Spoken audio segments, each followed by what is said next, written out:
Ukraine just announced its largest territorial gain in years, 745 square kilometers, 26 villages, across 8 months of fighting most of the world never heard about. An independent Ukrainian mapping project puts the real confirmed number at roughly a third of that. Both figures come from Ukrainian sources. Neither one is lying exactly. They're measuring two different things, using two different standards of proof. And understanding that difference tells you more about this war than either number on its own ever could. Today's video is about the Olexandrika offensive, the 8-month operation Ukraine kept almost entirely silent until this week, why the official numbers and the independent mapping don't match, and what that gap actually tells us rather than which number to trust blindly, because the honest answer here is more interesting than either extreme. Welcome back. Let's start with what Ukraine's government itself announced. On August 12th, President Zelenskyy confirmed the results of an operation his commanders had been running since January 29th along what's called the Olexandrika axis, the point where Dnipropetrovsk, Donetsk, and Zaporizhia regions meet. According to Zelenskyy, Ukrainian forces liberated 745 square kilometers of territory and 26 villages over roughly 8 months. He said Russian losses reached at least 9,550 killed and more than 6,600 wounded, with additional Russian soldiers captured and added to what Ukraine calls its exchange fund. Prisoners held for future swaps. Commander-in-Chief Mikhailo Drapati briefed Zelenskyy on the operation directly, alongside the General Staff Chief and the commander of Ukraine's air assault forces, the unit that carried most of the fighting. Zelenskyy himself described the operation as executed with precision, exactly as planned. A phrase worth noting because it frames this less as a lucky breakthrough and more as the deliberate execution of a strategy Ukraine's command had committed to 8 months earlier, before anyone outside a small circle knew it was happening at all. Drapati broke the operation into two distinct phases. The first ran from January 29th through early May and reclaimed roughly 450 square kilometers. The second began May 5th and continued through August, adding another 490 square kilometers. 26 named villages were listed as returned to Ukrainian control, spread across all 3 regions. That two-phase structure matters on its own, a nearly identical pace across 2 separate windows of the year. Rather than one dramatic burst followed by stalling, suggests a sustained operational tempo rather than a single lucky opportunity. Ukraine happened to exploit once and then struggled to repeat. Here's the detail that makes this announcement different from a routine battlefield update. For 8 months, almost none of this was public. A few analysts had noted movement in this sector on their own maps. One Ukrainian unit, the Skala Regiment, had published some footage, though European reporting on this specific case has noted that unit's own credibility problems separately, which is worth keeping in mind when weighing any single regiment's self-reported footage. But the overwhelming majority of pro-Ukrainian military bloggers and open-source trackers respected operational security and said essentially nothing. That's an unusually long silence for a war where both sides typically publicize good news quickly. Now here's where the story gets more complicated and more useful than a simple victory announcement. DeepState, the independent Ukrainian open-source mapping project that both journalists and military analysts widely use to track the front line, updated its own map the same day. Its confirmed total for newly liberated territory in this update came to roughly 260 square kilometers, about a third of the 745 figure from Zelenskyy's office. 18 villages were marked as fully liberated, with 6 more shown as contested.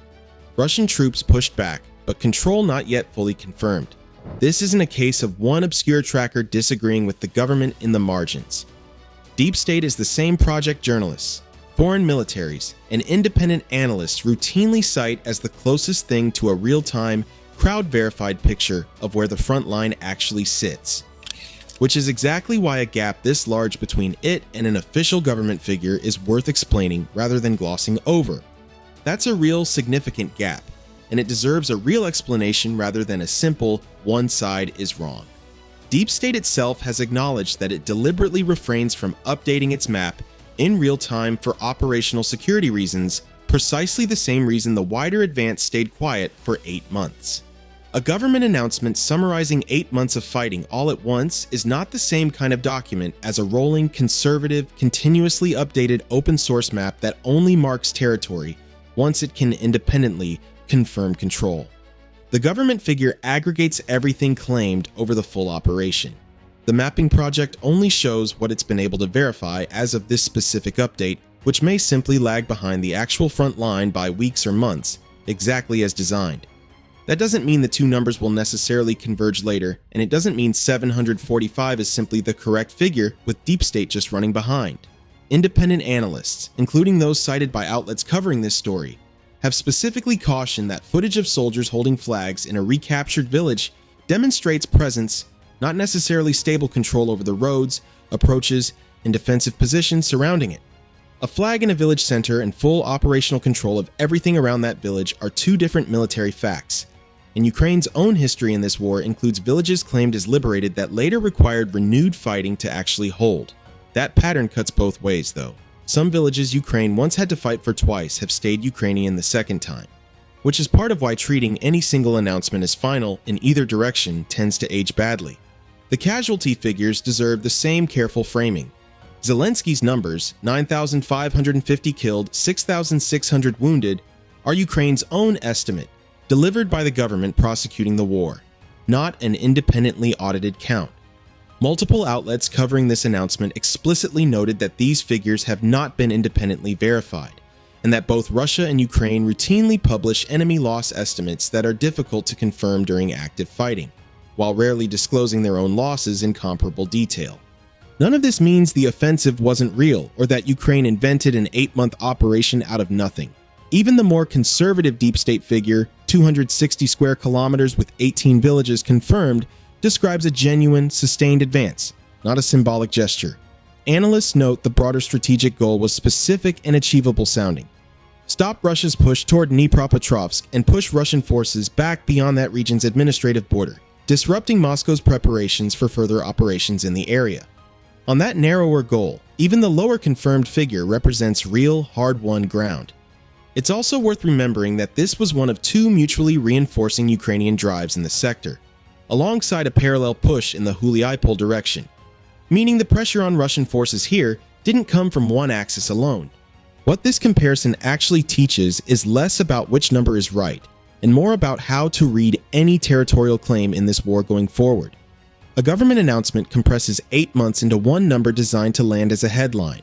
An open-source mapping project moves slower, more conservatively, and typically closer to what can actually be defended rather than what was briefly reached. Both are useful.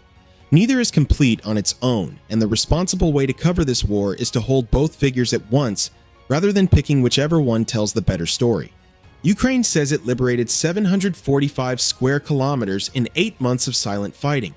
Independent mapping confirms roughly a third of that so far, with the rest still working its way onto the map, one verified position at a time. The real question isn't which number wins. It's whether the remaining 480-odd square kilometers eventually get confirmed as DeepState catches up, or whether some of that gap turns out to be the difference between where a flag was planted and where the front line actually settled once the fighting around it finished.